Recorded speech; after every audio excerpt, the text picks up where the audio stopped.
Anything? Hey, Patrick, I was just near you, sort of nearer to you because I was in Italy.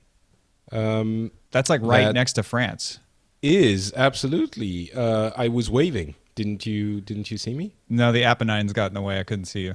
Ah, gosh darn it! Sorry. They always do that. Is It's so annoying. Is it Apennines or Apennines? How do you say it? It's whatever you want. You're American. You can mispronounce it however you want. It'll all be wrong.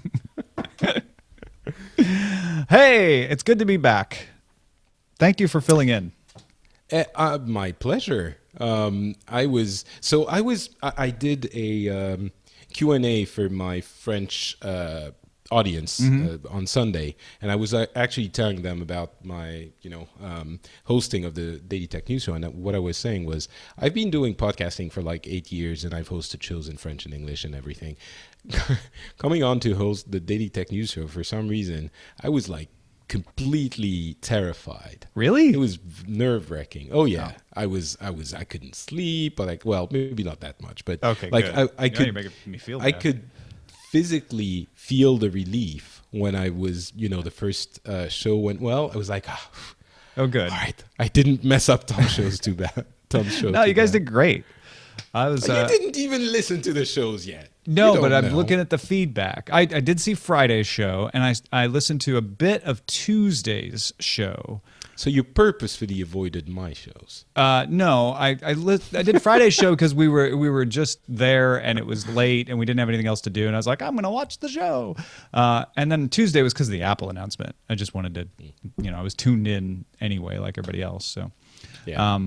but no, it was universally good feedback. So we should actually do this show though, probably. That is an excellent suggestion. All right. That's why I knew it would be good. You would come back. Exactly. Here we go. This podcast is made possible by listeners like you at patreon.com/acedetect. Offer void where prohibited. Your mileage may vary. Product may contain nuts.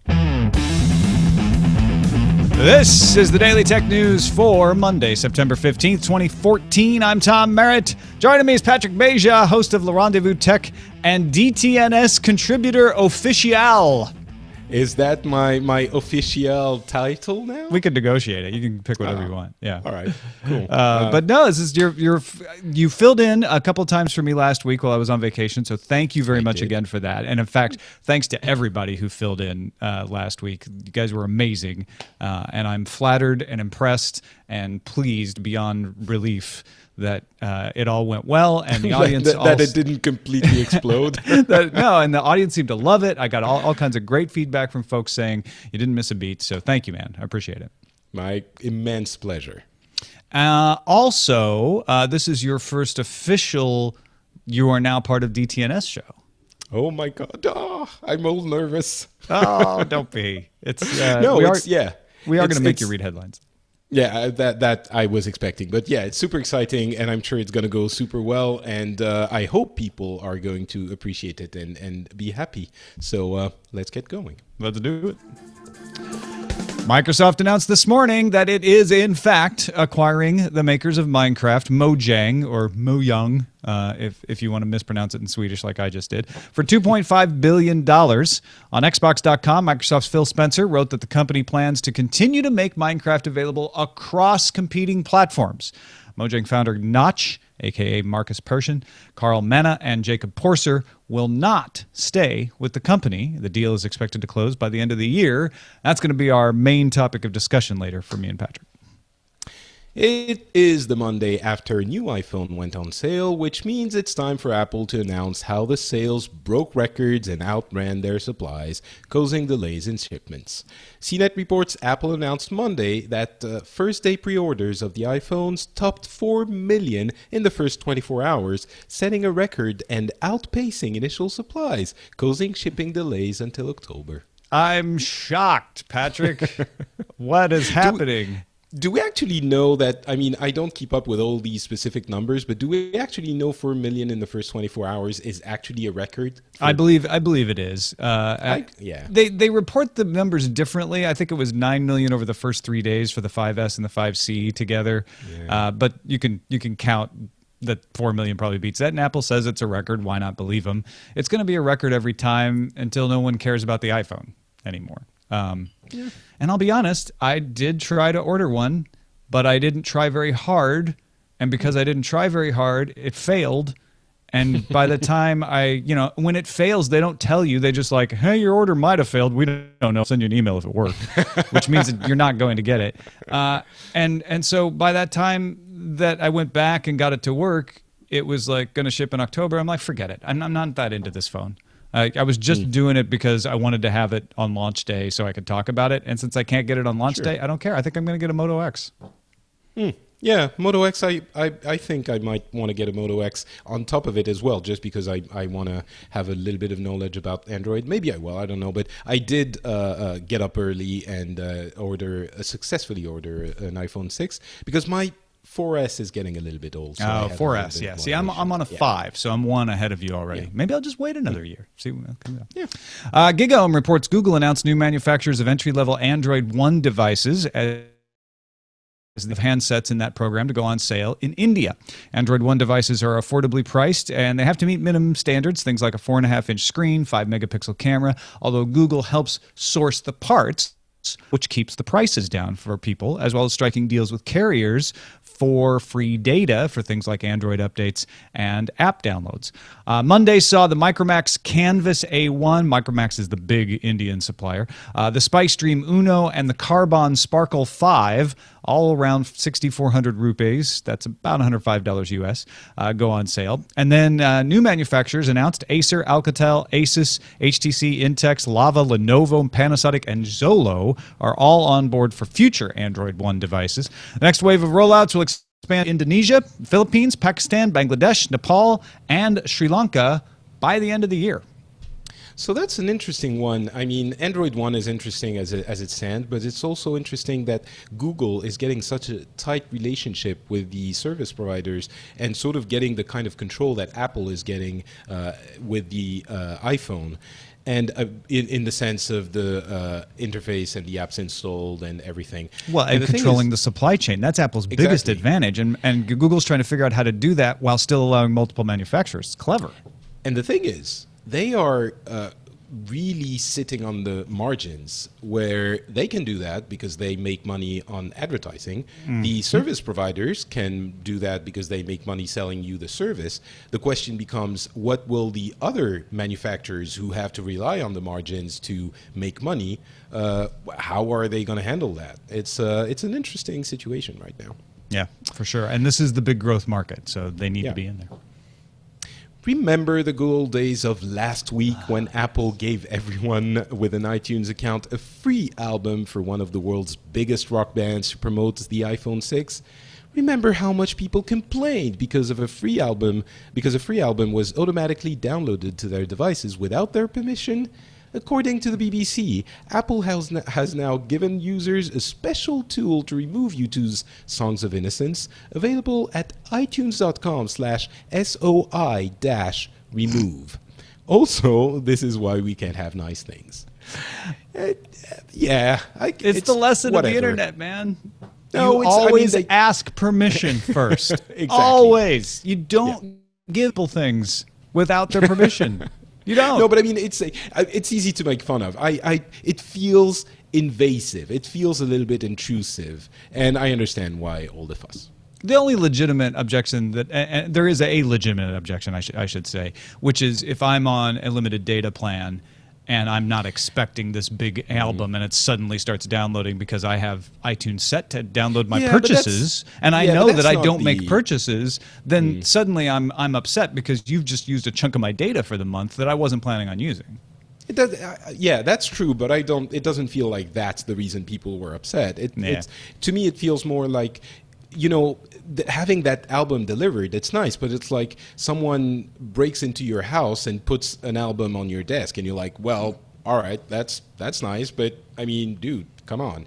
And I think that's my desk cannot handle the weight of that huge album. Exactly, you got it precisely, Tom. The Verge reminds us today, September 15th, is the last day to file responses to comments regarding the U.S. FCC's proposed open internet guidelines.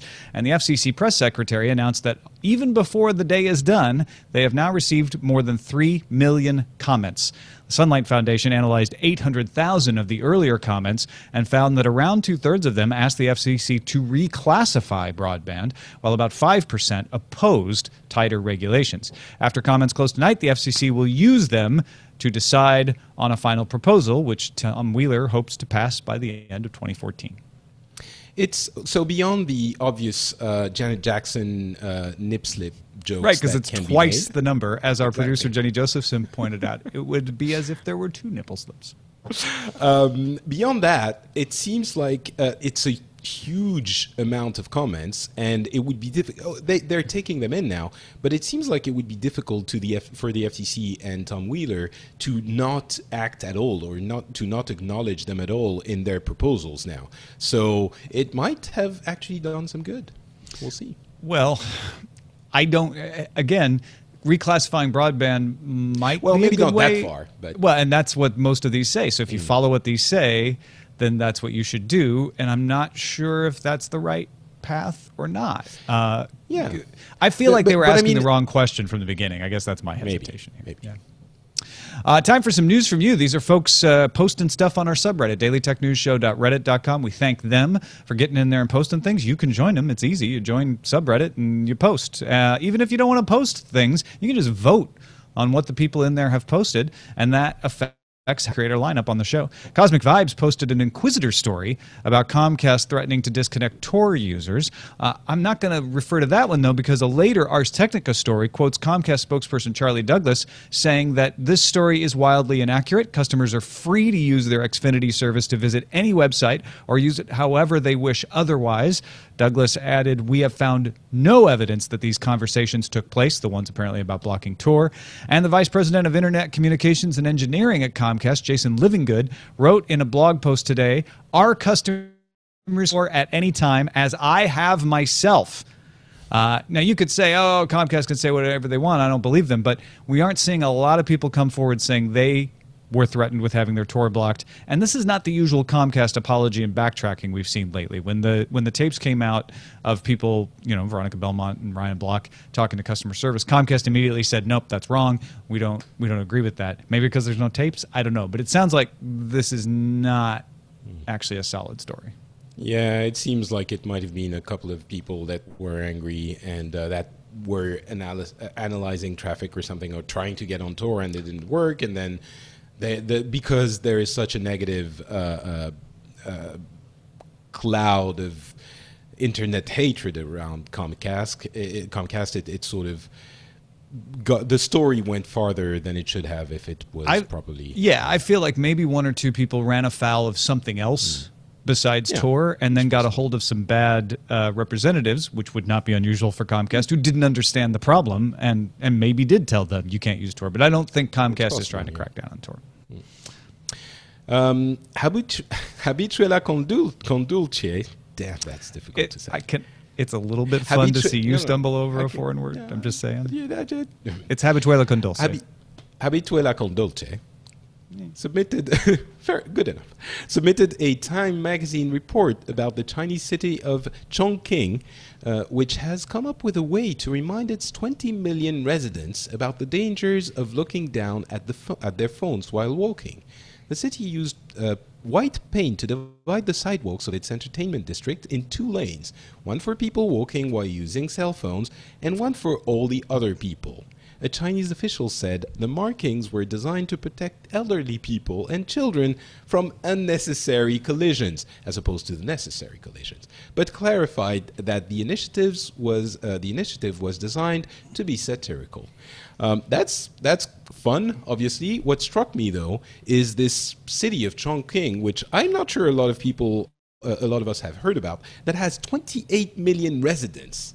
That's enormous, and that gives you a sense of scale for China. 20 million resident city is like this city that we don't really hear about. So anyway, that's what I got out of it. Yeah, because I think the bigger part of this story is that Nong Cheng, who's the spokeswoman for the district's property management company, admitted that this was a satirical way.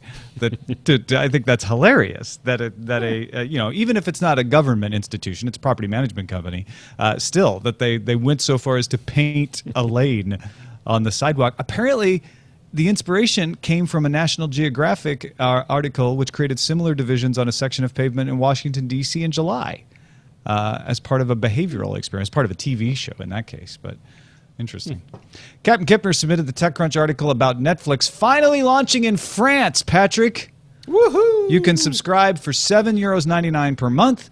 €8.99 per month gets you HD streaming as well as €11.99 gets you 4K streaming and 4 simultaneous streams, which pretty much means it gets you 4 simultaneous streams because there's almost nothing streaming in 4K. But the selection is thin at launch too. They have some movies. None of the movies can be more recent than 3 years because of a French law, and they don't even have House of Cards for the French Netflix because they already sold those rights to Canal Plus. Yep. Yeah. It's well, I still subscribed. I mean, it's the first free month, but still, and it works really well. I watched a little bit of Breaking Bad and stuff like that just to test it out. It works really well. The really interesting thing about the French market in this case, though, is that basically, unlike in the U.S., we have set-top boxes. We all have set-top boxes, and those come through our ISPs, and all of them give you the internet box and the TV box. Sometimes they're the same one, but they provide you with the TV service as well in the same way that cable television does in France and in the US. So basically, Netflix will have a very difficult time having a successful business if they don't manage to get on those boxes. And well, one of the main ISPs has agreed to get their app on the box. Others have not yet. And one of the service providers, the historic one, Orange, also has a series of channels that do movies and TV shows, some of which are popular on Netflix. So there's an interesting, confluence of competition there. So we'll see what happens. Interesting. SP Sheridan posted the PC World story about research published in the journal Nature Materials on Sunday, challenging the notion that slowly charging a battery and preventing fast discharge helps prolong battery life. The researchers, led by Stanford's William Chua, found the evenness of the charging, not the speed, is a key factor and could increase the useful life of a battery from a couple of years to a decade. They also could use their findings. I'm sorry, I can't read today. They also could use their findings to allow faster discharging without damage. The researchers are engaging in further experiment to simulate typical use and are in talks with electronic companies. So what does that mean? We're going to get faster batteries because we are going to evenly charge the batteries? Yeah, they might charge faster, and they might be able to provide bigger bursts of power as well, which would be especially good for car batteries, for electric cars. But yeah, this is pretty fancy stuff here. Thank you, SP Sheridan. Captain Kipper passes along an Ars Technica write-up of some fine original reporting by Vox Media's Tim Lee analyzing the impact of the Supreme Court's ruling on patents back in June. Since that decision, there have been 11 federal judicial rulings striking down patents as abstract, which is a high number. The list only highlights patents that have lost under Section 101 of the U.S. patent law, which governs when a patent is an abstract idea that can't be patented. Many of the patents being knocked out are do-it-on-a-computer patents that take everyday activities and just add computer jargon. Check out Tim Lee's article, though. It's good. It's linked in the show notes for the full list of decisions. And that is a look at the headlines.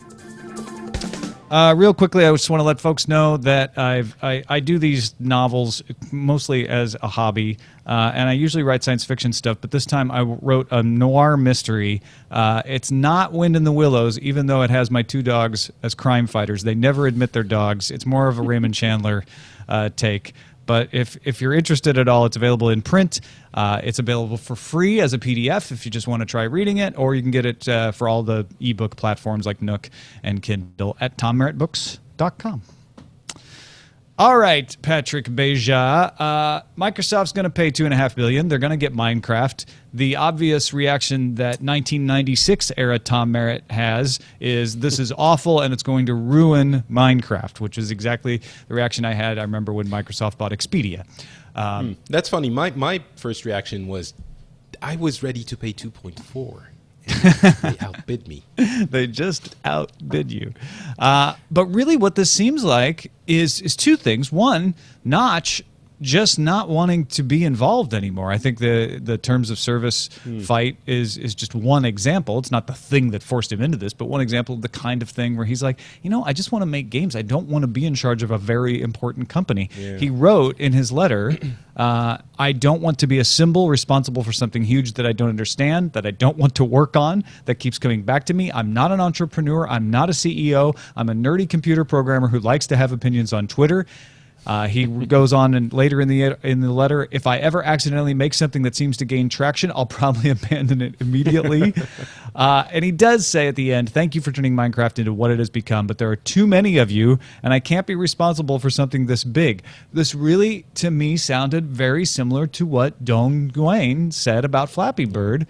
He wrote on Twitter, I can call Flappy Bird a success of mine, but it also ruins my simple life, so now I hate it. It feels like this is not saying the same thing. Yeah, kind of. I mean, first of all, I'm happy when we had the discussion with John Strickland on Wednesday. We sort of honed in on that. We were saying that it seemed like he was Notch is the kind of person who probably doesn't enjoy this kind of pressure and attention, and he could very well sell off Mojang and go do other indie games just for fun. It seems that's what he wants to do. I'm not sure about the comparison with I'm blanking on his name. With Flappy Bird, Dong Nguyen. Dong Nguyen, yeah. Because in this case, it was a very immediate reaction that he had. Here, Notch has been at the helm of Minecraft for a long time. He actually doesn't work actively on Minecraft. He hasn't for a few years now. But I guess what that brings attention to is that when you get that kind of into a huge ship like this, your job really changes in nature. And he is a developer, and he was turned into, as he was saying, a CEO. And those are not the same thing. So I can completely understand that, he doesn't really enjoy the job of being a CEO. He just wants to go do fun games, and he has way more than enough money to do that comfortably for the rest of his life. It's the kind of, the quest for success sort of tells us that if you have achieved that kind of thing and you're at the head of this huge symbolic company, why would you ever abandon it? But I think that's something I can understand. It's a completely different thing. So if you don't enjoy it, why keep doing it? I feel like, and I don't know Notch at all, but I feel like he's showing some great self-awareness here. And when you say define success, I think what he's defining success for himself is when I'm enjoying my life. And I'm not enjoying my life trying to run Minecraft or trying to run Mojang, and so I'm not going to do that.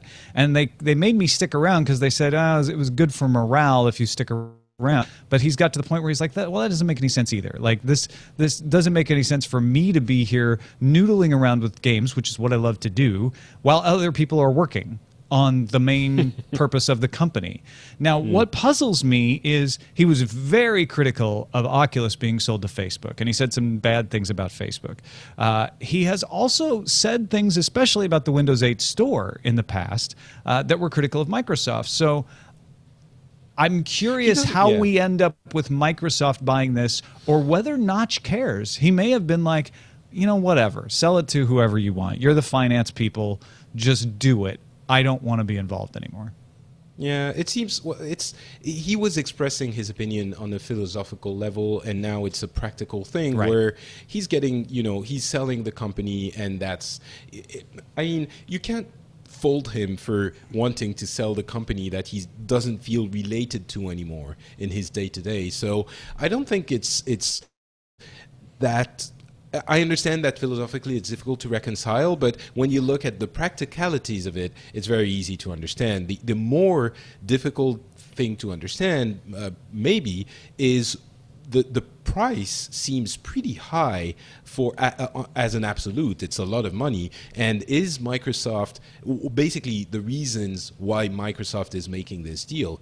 The game has been out for a long time already, and I'm not going to comment too much on it because I'm still for another few weeks into the industry. But it has sold a lot already. It doesn't seem like it's on the up swing of its product cycle. So what do they see in it? Certainly they see something in it. I thought it would be fun to try and guess why they're paying that much money for an incredibly successful franchise. Well, keep in mind, they paid $8.5 billion for Skype. They're only paying $2.5 billion for Minecraft. Now, it's a video game versus a platform, essentially. Or is it? I feel like Microsoft's making the bet that Minecraft is a platform. And that its appeal. I mean, when you go to the Xbox store, you don't just see buy Minecraft for $20. You see buy Minecraft for $20 and buy this paint pack for $5 and buy this skin for this much. And sure, you can make a lot of that stuff yourself. You don't have to buy it, but a lot of people don't want to. So there's cash to be made there. There's also the fact that this, again, Microsoft's making a bet. This could be like Lego in that it never does have a peak. It just continues to go forward with people using it and developing it and making fun things out of it, because it's not a game with lore and a story. It is a more open-ended thing that says do whatever you want with it, and Microsoft's betting that people have not exhausted the things that they can do with it. And it fits right in with what Satya Nadella has been steering Microsoft to become, product and services, right? We don't tie Office to Windows anymore, says Microsoft. We make it available on the iPad. We make it available for Android. And so Minecraft doesn't have to be tied to the Xbox. They can make it available for the PlayStation because it is part of that way of thinking. Like, we want to be successful in lots of different places. And Microsoft makes money on Android phones through patents, for example. That isn't necessary. Well, it's not the same thing. I understand. Maybe not. Yeah. But yeah, I really like the comparison with Lego. Minecraft is really something that is actually that's the we use and a lot of people use. It's sort of a virtual Lego. Toy kind of thing. It's not exactly the same thing, but there are similarities in the way you express your creativity and things like that. And of course, they could keep it as is, but it could also become a platform, as you were saying, for more things. Maybe they could license some other IPs to be embedded in Minecraft without Halo necessarily Edition. getting to. I've already seen. Well, Lego does a lot of franchises. You have Lego Lord of the Rings, Lego Marvel, Lego, and Minecraft. I think it could actually work pretty well with that kind of spirit. Maybe not necessarily exactly that, but it could still be true to the game, but you could have just maybe sets or special editions, or take the Minecraft engine and technology and evolve it into something a little bit more specialized for other companies, for example, or there's definitely a huge potential there. So it's interesting to think about what they could do with it. Yeah, before we get off of this topic, I want to get your opinion about how successful you think this will end up being. I'm going to throw my theory out first, and that is Microsoft can really ruin this. The internet outrage is in some ways undeserved, but there are things Microsoft could do to ruin this. They could really crack down on the independent servers, much more so than the terms of service do. They could get into that intellectual property game you were just describing in a way that stops people from making mods. They could bring a lot of copyright and Microsofty bureaucratic stuff that would really be bad for this audience. I don't think it's a given that they will. I think Phil Spencer has shown, since he has taken over the Xbox, that he is much more in tune with what the audience wants. So let's just kind of leave that as undecided. Maybe Microsoft will screw some stuff up, maybe they won't, but it looks like maybe won't is at least a good possibility. If that's okay, then this is going to be good for players because they will have many more resources out there devoted to developing and expanding Minecraft. This is going to be good for Notch and Carl because and I don't want to leave out Jacob either. It's going to be good for them because they get to go off and do their own thing and start from scratch and not be bothered by the legacy here. And it's going to be good for gaming because it's going to be, if they hold to their word, a cross-platform game that is supported by a major institution now, and sort of gets out of this idea of like a game is tied to a console. Yeah, I mean, it definitely there are going to be Microsoft bureaucratic moves. I think it's obviously going to happen with a purchase like this. But the key thing I'm remembering in this situation is that Microsoft in the gaming space is getting a bad rap with gamers right now, and I don't think they can afford to impact Minecraft in a way that would get gamers angry. And Spencer, as you were saying, Phil Spencer seems like he's very in tune with that, the importance of that perception. So it would surprise me if they screwed it up, at least, in the next few years. After that, who knows who's going to be in charge and all of that. But yeah. Yeah. All right, let's move on to the calendar. Tomorrow, September 16th, rules for testing autonomous vehicles on California public roads go into effect. The new rules require all self-driving cars to have a steering wheel, brakes, an accelerator, and $5 million of insurance. In response, Google has added a temporary steering wheel to its self-driving car and has asked the DMV to clarify their rule on testing the car in a Matrix-like simulation of California's entire road system, because Google has one of those now. The Moto X and a few other things will be up for pre-order in the U.S. starting tomorrow, September 16th.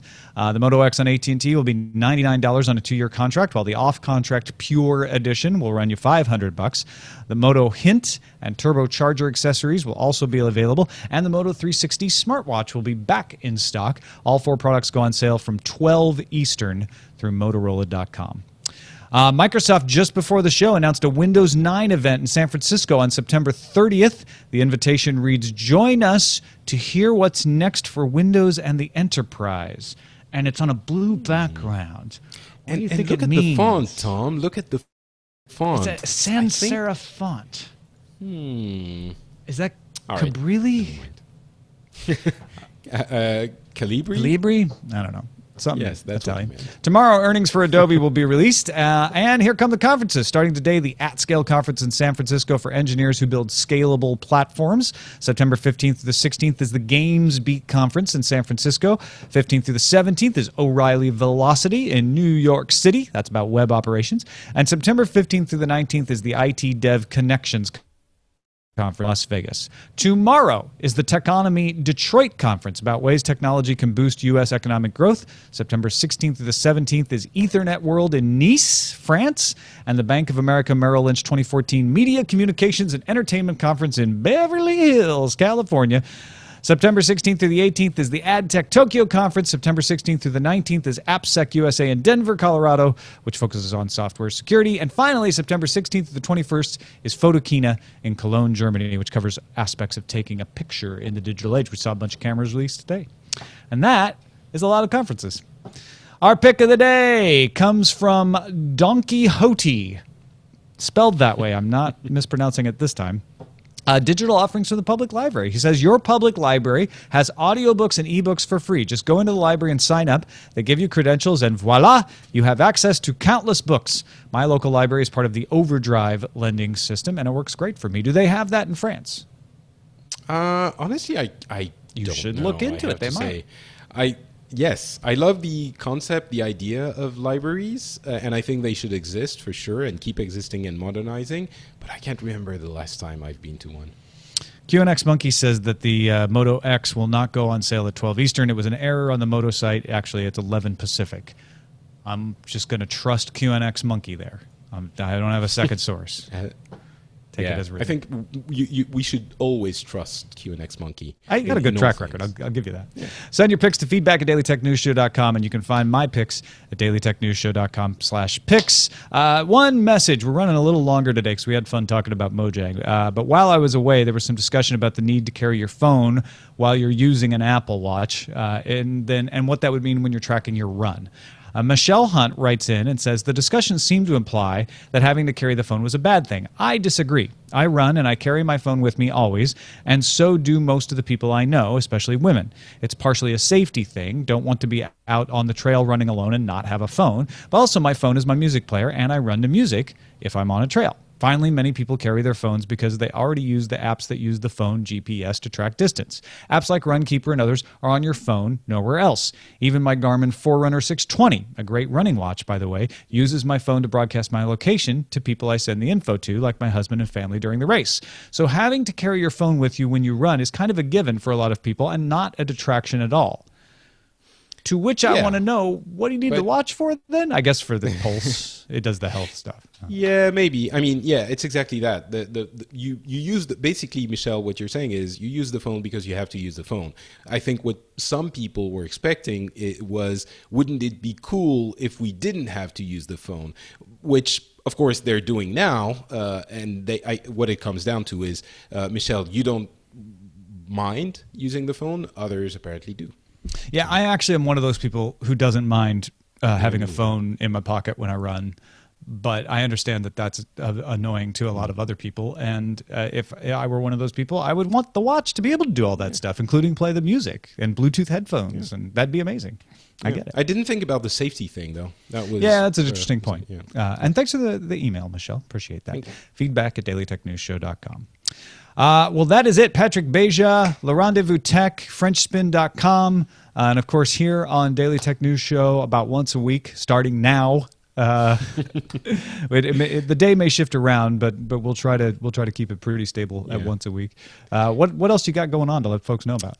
Well, you pretty much summed it up. I just wanted to say that over the weekend, I broke 20,000 followers on Twitter. And I think some of those might be listeners from the Daily Tech News Show. So welcome, everyone, to a festival of cats with lasers and other tweets that will be mildly interesting. That's 4 times the number of people in my hometown when I was growing up. Now follow you on Twitter. That means something. Thank you, Patrick. No, but seriously, thank you very much for following me. I hope I don't disappoint you. Thanks to our 4,275 patrons who make the show possible. I hope you all saw that I threw a little bonus audio segment in the Patreon email. If you saw a Patreon email and ignored it, that's what that was over the weekend. But really appreciate everybody who supports the show. And because it's mid-month, I want to remind people that if your credit card number changed or something, you may not be a Patreon even though you think so. And if you don't want to be anymore, that's fine. But you might want to check and update that information if it has changed. There's lots of ways to support the show, though. Go to dailytechnewsshow.com/donate to find them all. Don't forget you can have a voice in what stories we cover at our subreddit, dailytechnewsshow.reddit.com. You can email us feedback at dailytechnewsshow.com. Give us a call, 512-59-DAILY. That's 512-593-2459. And listen to the show live at mobile.alphageekradio.com. Visit our website at dailytechnewsshow.com. We'll be back tomorrow with Andrea Smith as our guest. See you then.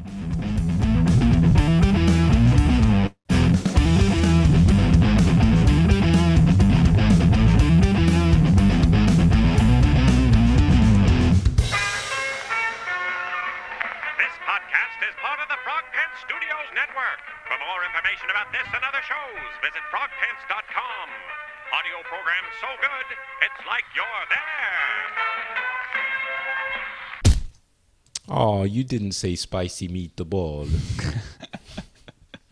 No, I didn't.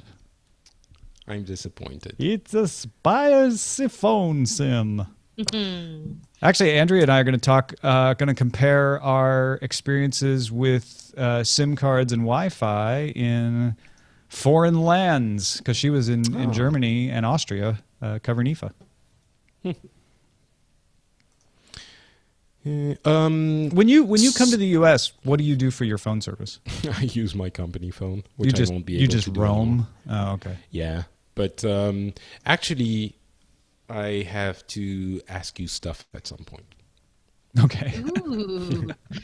Like, will I pay for your roaming charges? Is what it seems to be that you're. Yes. Actually, I should warn you as an employee that this position does not come with a free phone.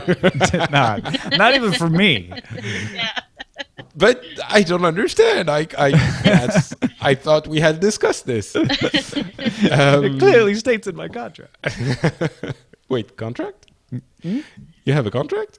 I signed it for A you. moral contract. It's like Right. it's sort of like a the rights of man sort of contract.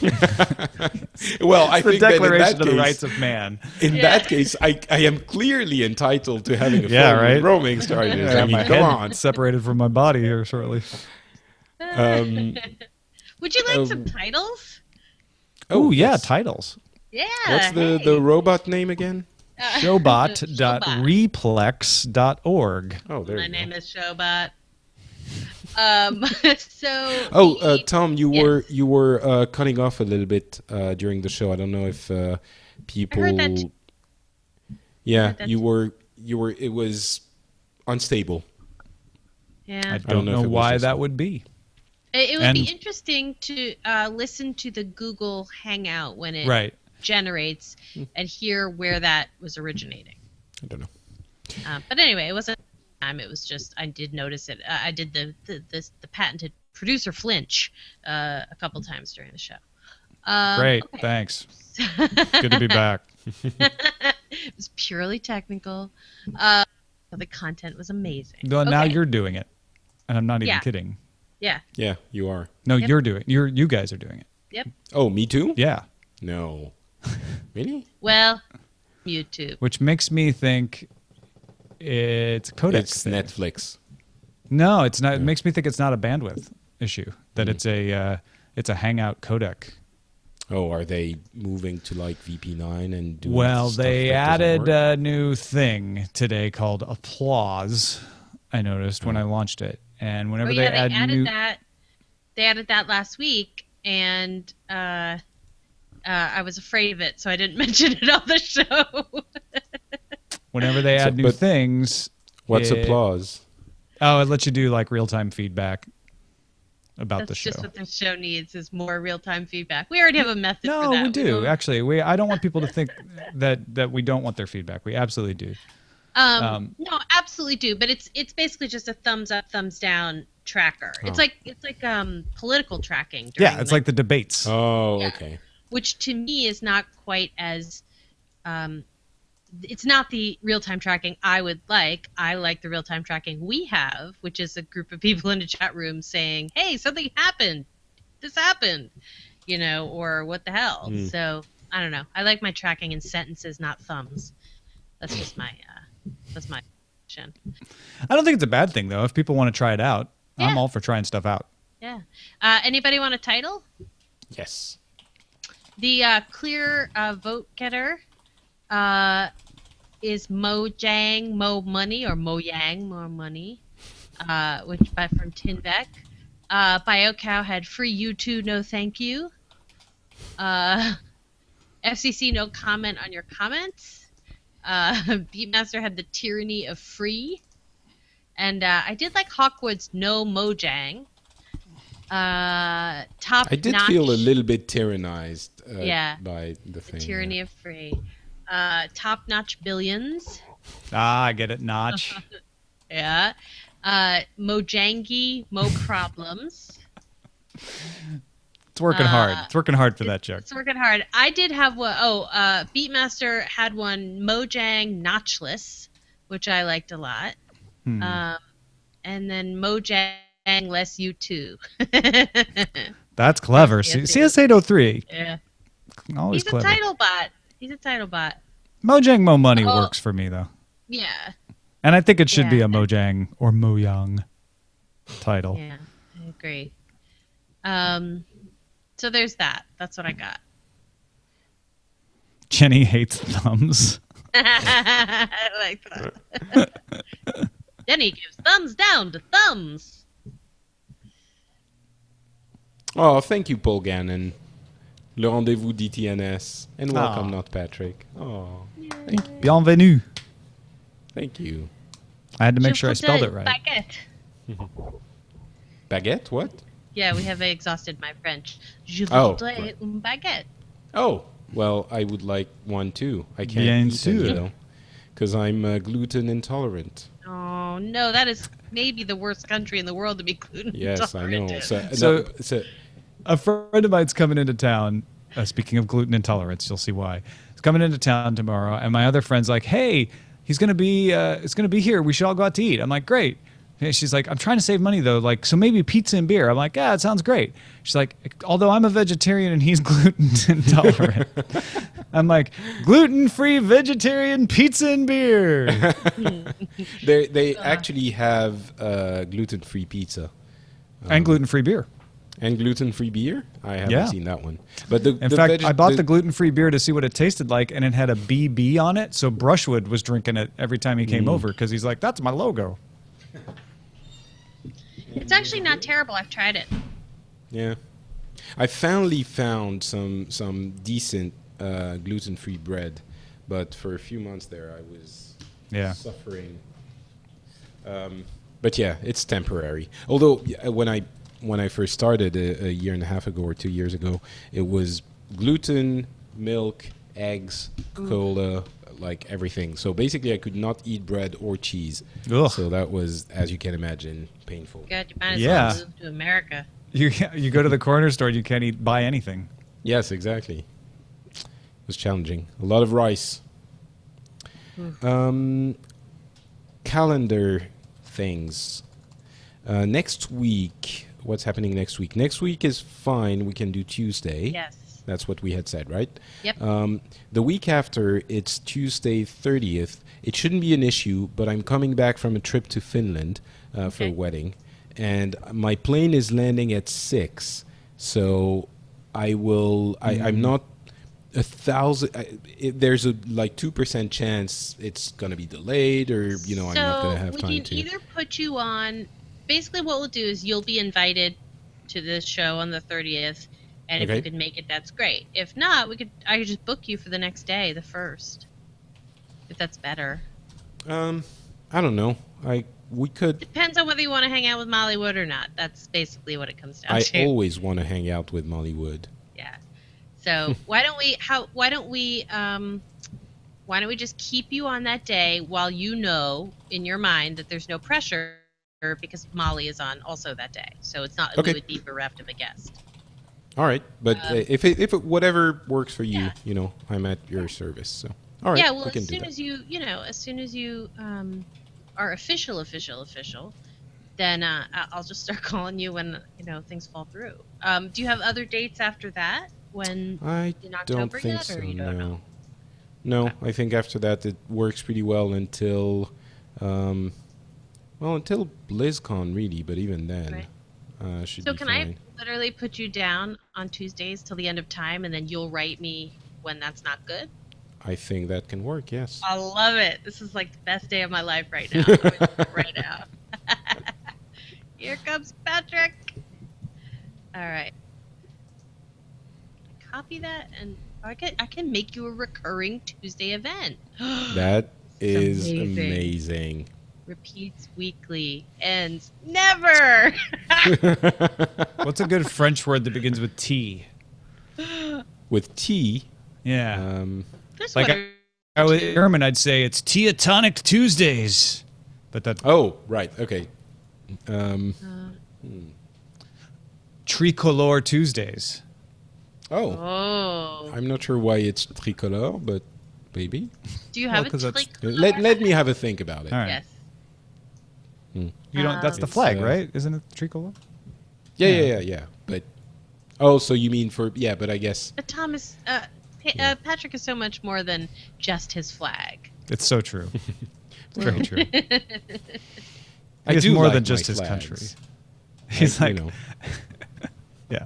It's like your flag's the same 3 colors, Merritt. That's what I was going to say, but actually, I'm pretty sure you stole them from us. Yeah, it's possible. Yes. likely, but- Yes. And the British could theoretically be losing their blue. We'll find out Thursday. Yeah, I'm Thursday. obsessed with this story. Well, it is pretty important. It's huge. And That's what honestly, she I don't know said. if you saw. I don't know if you saw the the Last Week Tonight with John Oliver last night, but he, with an assist from CBS News' Mark Phillips, did probably the best job breaking it down that I've seen. Like, that show is tremendous. So yeah, it's really quite something. Oh, did I go away? No, you're here. Oh. We're Nobody had anything to say about Scotland. we I'm sorry. I'd have a lot to say about accepting of Scotland, your but editing. I was just You're editing. That's fine. Patrick is refraining from opinion, which is very polite. Well, the Scots and the French are historically allies. I know they're absolutely. Excuse me, this girl. I don't want to say too much because I don't want to, influence the vote. I saw what happened with the FCC thing, and when we were encouraging people to go and post comments, and the thing exploded like 3 million. They were saying like I was in just before, and then we come on and 3 million. So Scots, vote with your own conscience. Don't look to me for what to do. My immediate question was, what would happen to Balmoral? Which is like basically the Queen's heart and soul location. The Nothing Queen, really. No, because the Queen will remain the head of state. There's a possibility that they could become a republic, but the idea is not that that would be even more difficult. So like Canada, she's still the Queen. So yeah. So it'd be interesting. I think it's one of those things that like, wow. Yeah, and it's not like they're gonna, even if something happens, it's not like they're gonna stop her at the border. Like I think Bruce S. has a good one. Magnifique mardi. Oh, I like it. Lisa is saying très bien Tuesday. Oh, that's good. That works as well. But Magnifique Mardi is actually, I love alliterations, so if it's him too, it's brilliant. Marty Beja. Oh my God. or you make it like really almost creepy, and it's like Les Mardis Magnifiques, and it feels very like Le Mardi Magnifique. American French, like let's find like something an unlisted that sounds bar in the basement somewhere in the 21st arrondissement. Exactly, yeah. Is arrondissement, or did I just make that up? No, it is. 21st. No, it goes to 20. It goes to 20. That's what I've been more sketchy. But we can make a 21st one for you. We'll do a vote like the Scots, and we'll have part of a nice one like the 16th. A smidge from the 19th to the 20th and the 21st. No, those ones are like farther away. Not the best ones. Not the best one. Yeah. I'm gonna get like hate mail from people who live there. I should, now that I'm what's the word, an official co-host, or what is your title? Hey Tom, does he have a title? Sure. Official contributor. I mean, you put DTNS contributor in the doc, so that's why I read that. I just made that up. Yeah, you can make up whatever you want, Patrick. Because I was thinking like unicorn herder. For example, co-host, like there's lots of co-hosts, but so I have to be like an official co-host. Right. But then the show is daily, and I'm not daily, so you're not a guest host. You're not a guest. Yeah, exactly. Yeah. But I would have to be a weekly co-host because I'm not here all the time. Right. So official weekly co-host extraordinaire or something like that. Could we could we knight you and make you a knight of the DTNS? Oh no, that's Taken. That's sort of a Taken concept. Oh, okay. Well, No Agenda does the knighthoods, and we might want to steal that from them. Yeah, well, I'm sure we'll be hearing about it. I'm kidding. Let's see. Foreign correspondent. What is well, that's another one. But foreign correspondent. Would you like foreign to be correspondent doesn't. Oh, chief European. That's good. Yeah, but it doesn't give the weekly, like I'm here every week aspect. How about Patrick it's like Asia, one of us. Chief of our Paris bureau. Yeah. Oh man, that is a coveted job in my circle. Paris bureau chief. I think it is in everyone's circles. Yeah. We'll keep trying them out till one fits. Maybe we could crowdsource it. Yeah. Well, already, Commissar yeah, QNX has Commissar de Technologie. de Technologie. Oh man, poor Patrick. You're gonna have to endure a lot of poor French from us. Commissaire. It's commissaire de technologie. Commissaire. Commissaire. But I was thinking more Der Kommissar when I started reading it, which is not French, but still, you know, how cool would that be if your title was Der Kommissar? Yeah. And when you What does it visit, mean? you're in town. I don't know what is the Oh, would you like? It sounds Vicomte? German. A Vicomte? Oh, Vicomte, Clash yes, song. I like. Vicomte. Yeah. Vicomte. Vicomte, That's sort but of I don't know how. Although you know the nobles don't tend to end well in my Yeah, city, that's so true. not sure that. Let the that's- Minecraft players eat cake. Let them eat the brown blocks. Let's see. We will I don't know. carry We'll this figure on. it out. Yes, We'll we will figure it carry out. this on. We'll figure it Thanks everybody for watching. It's good to be back. I'm glad you enjoyed the shows while I was gone. It means a lot to me that people were willing to fill in and that you guys thought they were great. So thank you again. See you tomorrow. We'll